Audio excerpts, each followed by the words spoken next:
Fala pessoal, sejam todos muito bem-vindos. Este é o canal Invest RC e no vídeo de hoje vamos comentar aqui a respeito da Copel. Copel que está com dividendo extraordinariamente alto, mas será que isso é sustentável? Bom, então esse é o assunto do nosso vídeo de hoje e caso você seja novo por aqui, no canal aqui eu trago sempre informações referentes a investimentos e também compartilho aqui minha carteira pessoal de investimentos. Então caso queira me acompanhar, peço aí que já se inscreva no canal para que não perca nenhum dos nossos vídeos. Bom, então nós estamos falando da Copel, ticker CPLE6. E aí, será que esses 20% de yield da Copel são sustentáveis ao longo do tempo? Vamos dar uma olhada em alguns indicadores da Copel para que a gente possa fazer as nossas projeções. Bom, o primeiro item que eu trago aqui para a gente poder dar uma analisada é o EBITDA, tá? Então nós temos aqui desse lado o EBITDA e aqui também o EBITDA, só que ele é o ajustado. Então por que eu trouxe esses dois aqui? Por conta desses eventos que vem ocorrendo da Copel, e tem algumas coisas não recorrentes, como por exemplo aqui, nós tivemos um aumento de 274% em relação ao terceiro trimestre de 2020, isso devido ao fato do ganho do desinvestimento aqui da Copel Telecomunicações, ou seja, da venda, né, da Copel Telecomunicações, e também aqui pela repactuação do risco hidrológico. Então, ou seja, são eventos que ocorrem esporadicamente, tá? Então, nós temos aqui uma elevação muito grande no EBITDA da empresa. Então, nós temos que ficar bastante atentos, porque isso aqui não vai acontecer para sempre. A Copel não vai ter uma empresa para vender todo ano lá, vender uma empresa e ter um lucro grande como esse. E do lado aqui, no lucro líquido ajustado, bom, em contrapartida aqui do EBITDA ajustado, nós já temos aqui, sem os itens não recorrentes, então esse valor ele acaba passando aí para quase a metade, né, em torno de 4 bilhões. Mas uma coisa que nós temos que deixar bem claro é em relação ao crescimento. Então, ou seja, mesmo que não tivemos aqui evento não recorrente, o EBITDA da empresa veio crescendo também. E, na verdade, a empresa vem mostrando nesse crescimento ao longo de alguns anos já. Devemos ficar atentos aí também a esse crescimento da empresa. Um outro item aqui é o lucro líquido, mesmo esquema. Então, nós temos aqui o lucro líquido e o lucro líquido ajustado. Então, nós temos aqui todos os eventos não recorrentes também. Nós tivemos aqui um aumento de 2020 para 2021 de mais de 60%. Mas devido ao que a gente acabou de falar, esses eventos não recorrentes, então acaba tendo um ganho muito expressivo aí em determinado momento. Já o ajustado, nós temos aqui então praticamente a metade também, né? Quase a metade. Mas mesmo assim, nós temos que levar em conta o crescimento aqui, que foi mais de 31%. A empresa nos últimos anos vem apresentando uma receita muito satisfatória.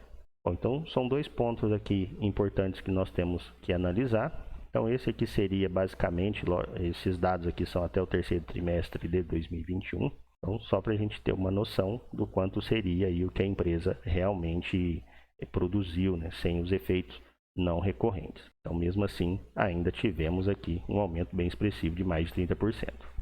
Bom, já que o assunto é o dividend yield, nós temos aqui, a empresa tem a política de dividendos que prevê aí 2 eventos de pagamentos pelo menos no ano.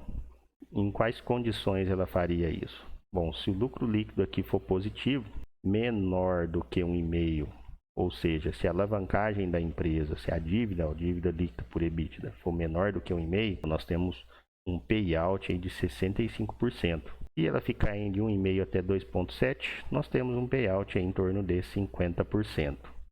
E maior do que isso, 25% apenas.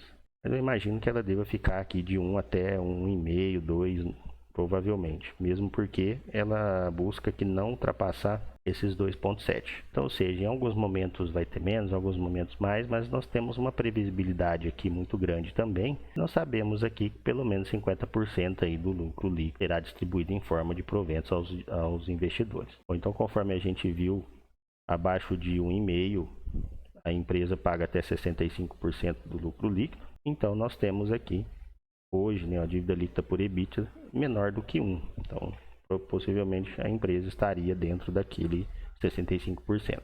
Então, esse é o perfil da dívida até o terceiro trimestre de 2021.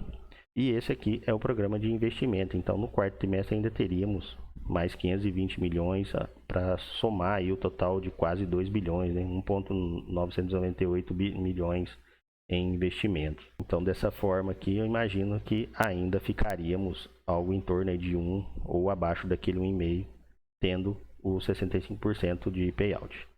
O cronograma de amortização da dívida nós temos para esse ano de 2022 823 milhões, mas nós temos para o próximo ano já um aumento bem significativo, ou seja, quase o dobro aí da amortização de 2022. Então isso acaba impactando aí diretamente os dividendos. Bom, em relação aos seus investimentos novamente, a empresa tem investido bastante na distribuição. Então só aqui em 2021 foi 1,3 bilhões, enquanto na parte de geração e transmissão 623 milhões basicamente. Um ponto importante que nós temos aqui são o vencimento dessas concessões. Então, nós temos todo o complexo de hidrelétrica aqui da empresa, tá? E a capacidade instalada e geração de energia. Nós temos aqui uma que vai vencer em setembro de 2023. Essa hidrelétrica aqui ela tem a capacidade de 1,6 megawatts instalado. Então, isso deve representar algo em torno aí de 25% no montante total aqui que é gerado. Também a empresa tem investido bastante em outras fontes, né, como eólica, por exemplo. Bom, hoje o preço que a Copel está, será que compensa eu comprar a Copel? Compensa eu dispor de algum investimento aí para poder investir em Copel? Então daqui a pouco nós vamos fazer aí uma planilha.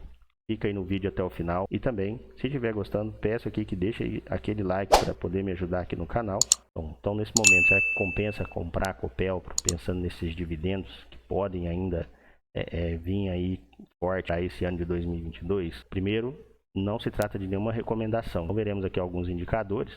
Hoje a Copel, no seu P sobre VP, que é preço sobre valor patrimonial, basicamente está sendo negociada a 20% acima da sua média histórica, que é de 0,73. Então, ou seja, olhando aqui pelo histórico, nós temos a Copel sendo negociada sempre com um preço abaixo aí do seu valor real, mesmo porque também tem a questão empresa estatal também, então tudo vai influenciando aí nas cotações da empresa. Então no momento é um momento muito bom, a empresa apresenta um crescimento aí nas suas cotações, mas também levando em conta que muitas pessoas visam o dividendo do momento e depois acabam dispondo do papel.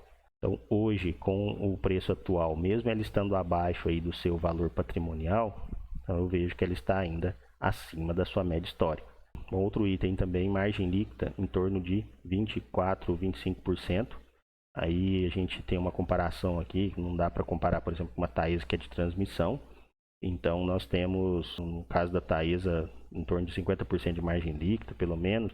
Então aqui a gente tem uma margem bem menor, né, 25%, mas mesmo assim é uma margem muito boa.